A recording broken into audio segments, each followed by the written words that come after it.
Praise the Lord. Good afternoon. I want to appreciate God for the privilege and honor He has given us today for another day that we may go deeper and deeper into the Word of God. Paul spoke in the book of Acts chapter 20 and verse 32. As he was coming from the church of Ephesians, he says, I commend you to God and to the word of His grace, which is able to build you up and to give you your inheritance among them that are sanctified. He also said in the book of Colossians, let the word of God dwell in you richly, that you are established with the word of God. Praise the Lord. And it is so important for us to lay a foundation on what Christ has already accomplished for us. And I decided to start a series right away from this day, because I've been jumping from one place to another because of the situation we have found ourselves in. And I want to lay a foundation now on our Christian faith, so that you shall be able to stand and tell the people what you believe. Praise the Lord. And today, by God's grace, I'll be sharing with you what we call apostolic foundation.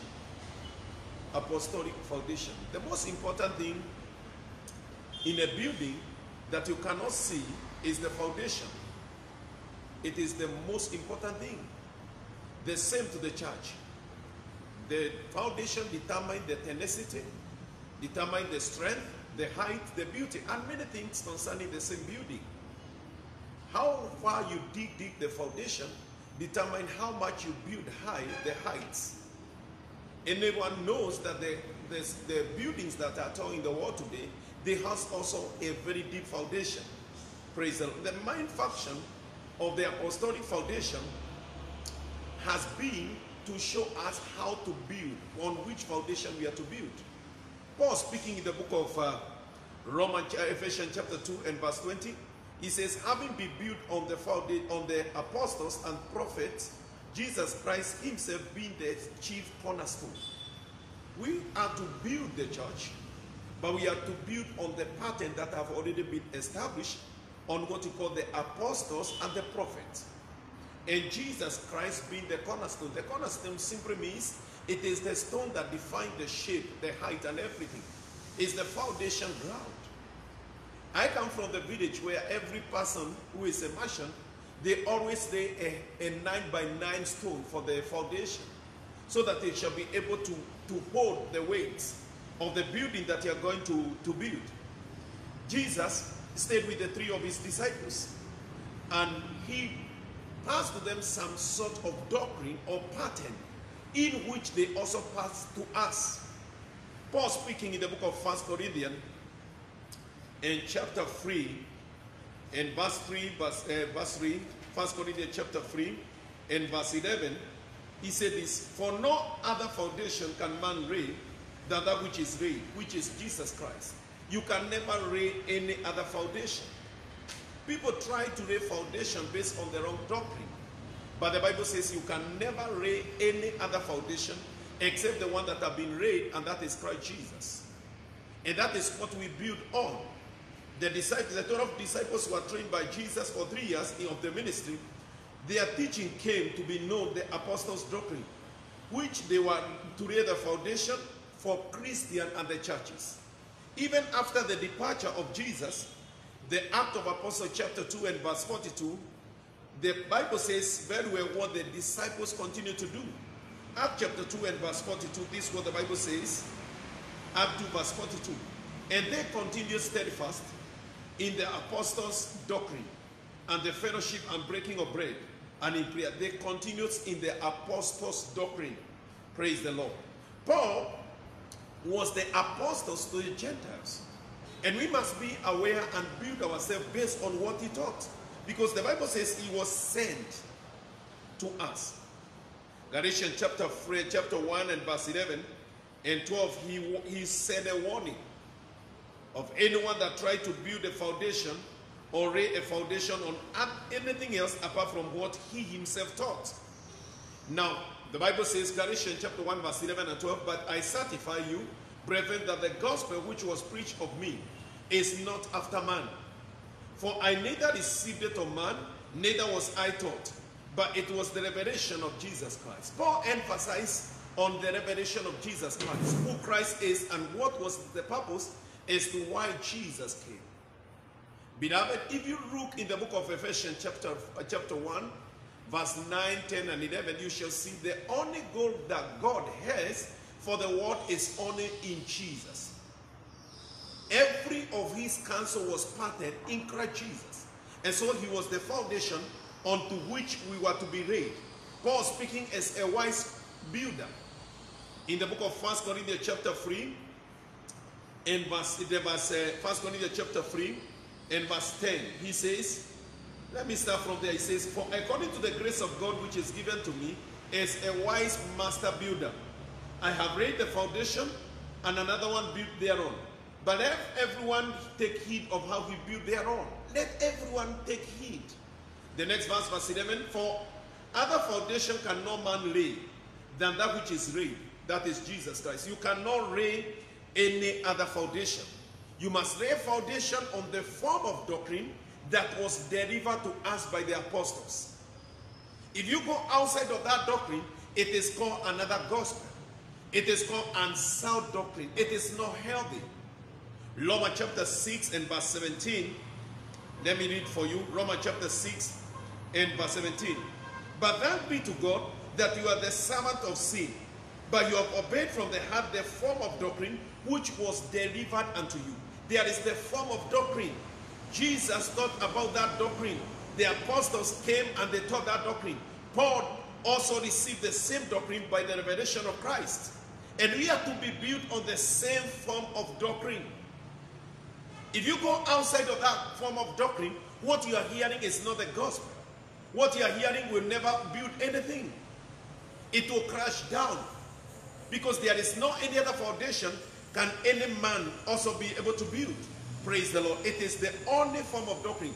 Under the old covenant, there was a form of doctrine that God delivered to Moses in the Mount Sinai after the children of Israel left Egypt. And when they came to that place, after some time, God brought to them the form of doctrine which is based on the knowledge of the law. Romans chapter 2 and verse 20, you can read it. And upon basis of this covenant, God related with them. They were to make sure they adhere and they follow. He gave them the sacrificial system in case you fail. And even after the death of Moses, the person that took over, that is Joshua. Joshua came and God told him, this book, that is the form of doctrine. This book of the law shall not depart out of your mouth, but you shall meditate therein day and night, that you may observe to do all what is written therein. For then you shall make your ways. It is the form of doctrine that was based on the law. It is not for those who are in the new covenant. Under the new covenant, we have the apostolic doctrine, which was taught by Jesus himself. The apostolic doctrine, it is nothing else apart from what Jesus accomplished for us. Romans chapter 5, but now you have been delivered from the law, having died to what was you are held by. Romans chapter 7 and verse 6. The Bible says like this, Romans chapter 7 and verse 6, but now you have been delivered from the law. Brethren, we have been delivered from the law. Galatians chapter 4 and verse 4 to 6, the Bible says, and when the fullness of the time came, God sent his son, born of a woman, to redeem them that were under the law, and to make them to be adoption as the son. And because we are son, he has poured the spirit of his son into our heart, crying, Abba, Father.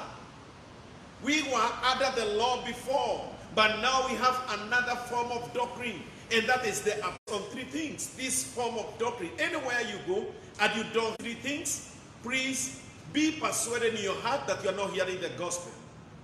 And listen, it can never bring anything out. In my village, we have what we call the chicken. And those chicken, they are both what we call the traditional one and what we call the hybrid. The hybrid one, the eggs, they are not fertilized. So no matter how long the chicken can brood them, they can never bring anything. But listen to me, brethren. There is another traditional chicken that has the cock that have fertilized eggs. After you lay the chicken, brood on them, 21 days they bring anything. Imagine if you put on the chicken the eggs that are not fertilized. No matter how long they will stay, they will never bring anything. And that's how many people, they have been taught the wrong doctrine. If you hear the right doctrine of Christ, the Bible says these signs and miracles shall follow. There is something that will always follow you.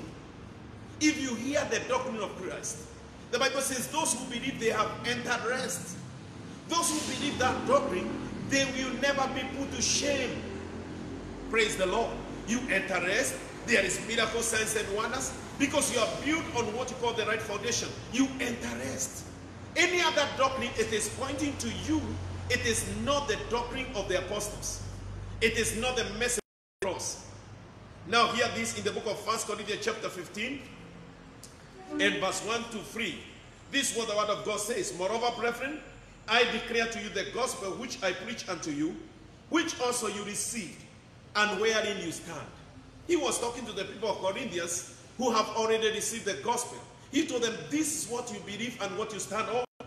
He said, by which also you are saved, if you keep in memory what I preach unto you, unless you believe in vain.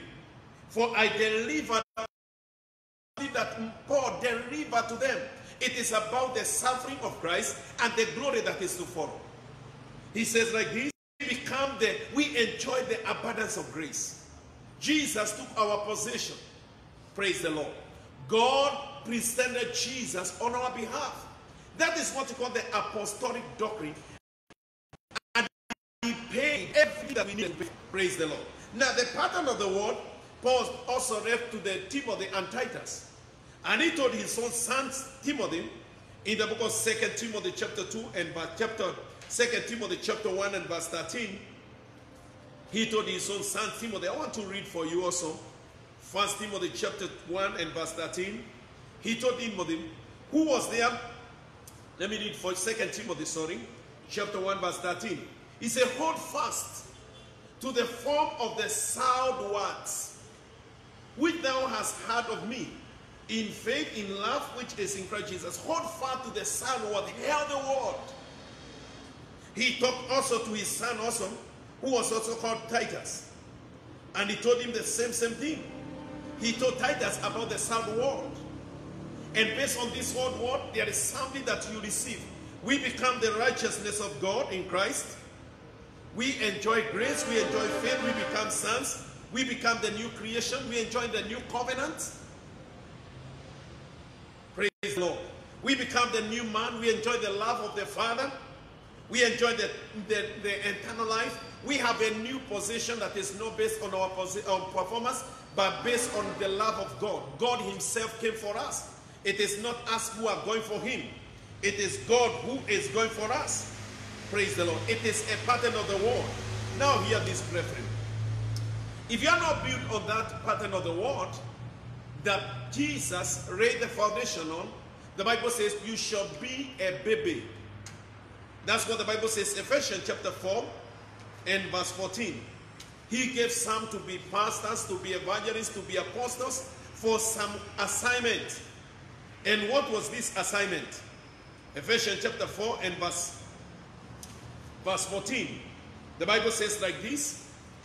Hallelujah. That henceforth, if you are found on that doctrine, the Bible says that henceforth, it says, henceforth you shall not be no more children, tossed to and fro and carried about by every wind of doctrine, and the cunning craftiness of men, strife of men, and craftiness of men. You shall be found on the sound doctrine. And that doctrine is the doctrine of Christ. And that is what we call the message of the gospel. It is what Jesus came to preach in Mark chapter 1 verse 15. The Bible says that Jesus moved from one town to another, preaching the gospel of Christ, sharing the message of the good news. When he was lauding his message, he said in the book of Matthew, now Luke chapter 24 and verse 14, he says, this gospel shall be preached. Matthew chapter 24, I think verse 14. This gospel shall be preached. Which gospel? About the death, the burial, and the resurrection of Jesus. If you are not founded on that, the Bible says you shall be like a child, tossed to and fro by every wind of doctrine.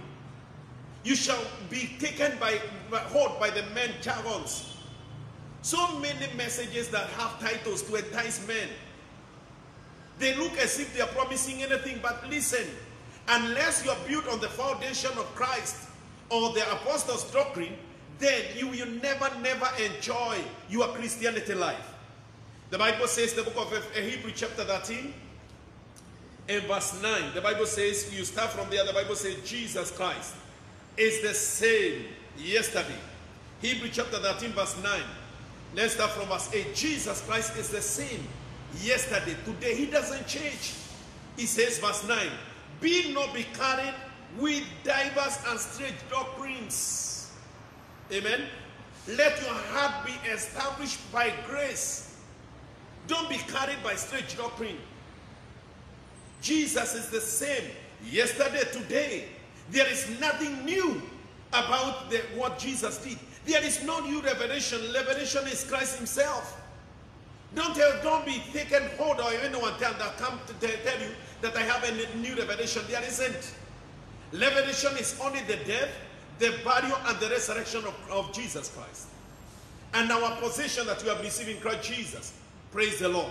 Colossians chapter 2 and verse 8. Now the Bible talks about the same. Colossians chapter 2 and verse 8. He said, be aware, be on the lookout. I like this word here in Colossians chapter 2 and verse 8. He says, be aware lest any man spoil you through philosophy and vain deceit, after the tradition of men, after the rudiment of the world, and not after Christ. Everything should be after Christ. It is what Christ did. Oh, 2 Corinthians, I think I have another one, 2 Corinthians chapter 11 and verse 3. The Bible says, also be aware, just like the serpent. Verse 3, the Bible says, be aware, but I fear lest by enemies, as the serpent beguiled Eve through the subtlety, so that your mind should be corrupted from the simplicity that is in the gospel. Gospel is so simple. It is about the death, the burial, and the resurrection of Jesus. Not about those doctrines that are contrary. Verse 4, the Bible says, for if anyone come and preach another Jesus, you can preach another Jesus. And many people preach so without knowing. Amen. Remember, Jesus said, I am the way. I am the truth. But you can go to various places and you hear somebody telling you 10 keys, 10 principles. The apostles never taught those things. They never taught anything else apart from what Jesus delivered to them. Praise them. They never came to the church and preached about success in the business. Oh, we have people who can teach you business outside there. Non-believers succeed in business. Everybody can succeed, can have money. Money does not make you righteous. Money is not equivalent to the knowledge of God you have. Brethren, now the Bible says, for if another one come and preach another Jesus which you have not preached, and if another one, another spirit which you have not received, and another gospel, there is another gospel. I can give you an example which is contrary to the pattern of the third word that Paul taught in terms of emphasis. It emphasizes on what he calls self and foreign. They are foreigners of the new. They are foreigners of the new covenant. They don't understand it. Oh, I have also done it before. I have taught those things, but I came to understand who Christ is. That's why Paul said in the book of 1 Corinthians chapter 2, I never came to you with the enticing words of men's wisdom. I never wanted to know anything except Christ and him crucified. Praise the Lord. Except Christ and him crucified. It is the crucifixion of Christ. It is not those things that people taught. There are so many people have, for examples of jargons used in religious circles include making a decision, commitment to Christ, paying the price, pressing on, breakthroughs, 4 steps, 29 keys, 15 principles, tapping to the anointing, receiving grace, amen, redeeming the firstborn, breaking generational curses, revival, impartation, deliverance service, sowing the seed to receive a harvest, breaking generational curses, soul service, redeeming the... Those are jargons. They are not among the things that Christ told us to teach. But you see, if you are not founded on the apostles' doctrine, anyone can come and deceive you. He can come and tell you you have generational curses. He can look at your family, he says so-and-so is not married, so-and-so divorced, so-and-so. It is an indication there is something that is missing. I will come back and I will, maybe one time I'll talk about these things, because generational curses is not for the Gentiles. We were not under the law. It is the Jews that were told by God, if you shall do this and this, I will cast you to the fourth and to the 10th generation. But we were not under. And even under those times, God made a word in the book of Ezekiel and Jeremiah. He says, no longer a father shall eat bitter and live fruit, and the child has the stomachache. I cannot suffer, and my son cannot suffer because of what I did. Neither can I suffer because of what my father... That is a miscarriage of justice. And far from it, God cannot do so. I can give you all the scriptures that will tell you it is not true. Jeremiah talked about it. Ezekiel talked about it. Praise the Lord. We are a new creation. Now, Paul's strategy for building the church, he first of all taught what he called the sound doctrine. And the same doctrine he taught Timothy in the book of 2 Timothy chapter 2 and verse 2. Let me read it for you. He says, and thou hast heard the things thou hast heard of me among many witnesses. The same commit thou to the faithful men who shall be able to teach others. And that's why I'm here. Paul told Timothy, the things you have heard of me among many witnesses, commit thou to faithful men who shall also be able to teach others. He told the same to somebody that is called Titus. In the book of Titus chapter 1 and verse 9, let me read it for you also. Titus chapter 1 and verse 9. Holding fast to the faithful word as you have been taught, that he may be able by sound doctrine to exhort and to convince the gainsayers. Holding to the sound doctrine of Christ. Praise the Lord. You must be able to hold fast the faithful word as he has been taught, that he may be able by sound doctrine both to exhort and to convict those who contradict. There are so many people who contradict. I have so many opposition in the town that I'm in. In this town of Eldoret, when I came out and I told the people, I'm preaching the message of grace, everybody rose against me. Because I'm no longer telling people 15 keys, 25 principles. I'm only telling them Jesus is the way, the truth, and life. Just like Moses lifted Jesus lifted the serpent on the wilderness, so also Jesus is lifted. I'm no longer teaching on tithing, because it is not a part of the new covenant. Under the new covenant, you give as you purpose in your heart. Oh, many people say, you will cross, you will go down. I told them, look, I am laying a foundation, a sure foundation. And this foundation is based on the death, the burial, and the resurrection of Christ. I'm not going to use craftiness. I'm not going to manipulate people again. I'm going to tell them the truth, and the truth is they have been set free. And the Bible says in Galatians chapter 5, don't yoke again. Don't put yourself under the yoke again, to yoke of bondage, which is the law. Praise the Lord. And I believe as we continue from here, we shall be able to go out, teach the people in the public, in the pulpit, and everywhere. To train. But elders must be trained, disciples, people, on one-to-one basis on what we call the sound apostolic doctrine. Anything that somebody is teaching outside of the death, the burial, and the resurrection, it is called unsound. And Paul spoke in Galatians chapter 1 and verse 8 and 9. He spoke on this wise.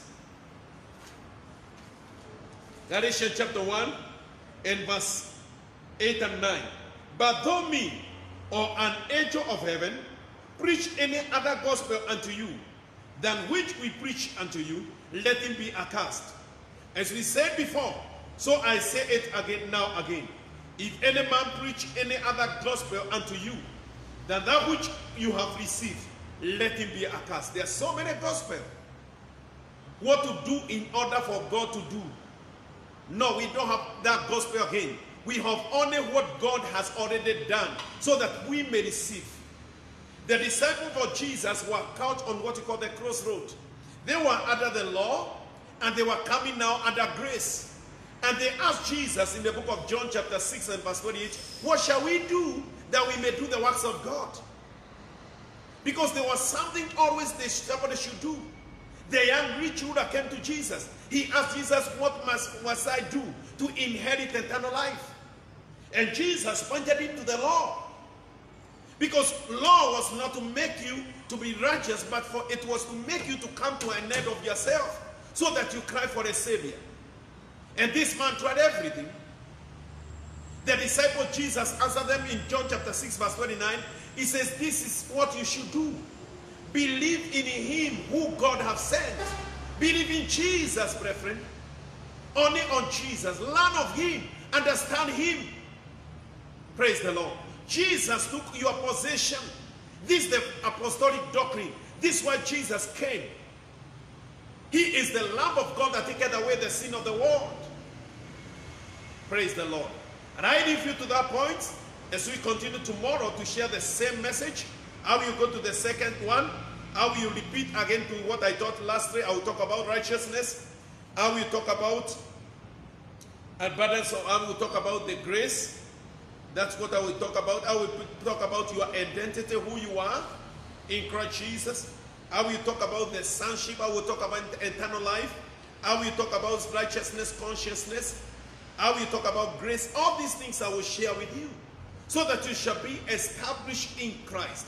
You shall never be taken away from the right doctrine of Christ Jesus. Praise the Lord. And that's why when Jesus was lauding the message which he came to deliver to us about what he was about to do, he even gave us a new pattern to pray. Before, under the Old Testament, people used to pray based on what they have done for God. But Jesus came and there was a paradigm shift. He says, and after this, John chapter 14 is talking about it. John chapter 16, he says the way to pray. And whatsoever you shall ask my Father in my name. Whatsoever you shall ask my Father in my name. Based on what I have done. Not based that I have paid tithe. Not based because I serve God. I do this, I will so. No. It is based on what Jesus. We present Jesus before God and we receive the answers to the prayer. Thank you for what you are going through and appreciate God because you have victory in Christ Jesus. 2 Corinthians chapter 2 verse 14, the Bible says, thanks be to God who always causes us to triumph in Christ Jesus. You have victory in Christ Jesus. Father, in the mighty name of Jesus, thank you for my listeners. Thank you for everybody that is hearing this message of the Apostolic Foundation. Father, I know there are some people who have never known this message of the gospel. And I pray from today, Lord, you shall speak to them by the Holy Spirit. You shall show them the truth that is in the gospel. And Father, for those who are listening to me and they want to give their life to Christ, Lord, I pray for them now, that they may receive the life that you have given to them. In Jesus' mighty name. If you are there and you are not born again, let me lead you to salvation. I want you to say after me, Lord Jesus, thank you because of taking my possession at the cross. Thank you because of bearing my punishment. And by bearing my punishment, you took my iniquities and sin. And today, I receive you into my life. And I confess that I'm righteous and I'm a new creation. In Jesus' mighty name. Shalom, shalom, shalom. God bless you and have a nice time.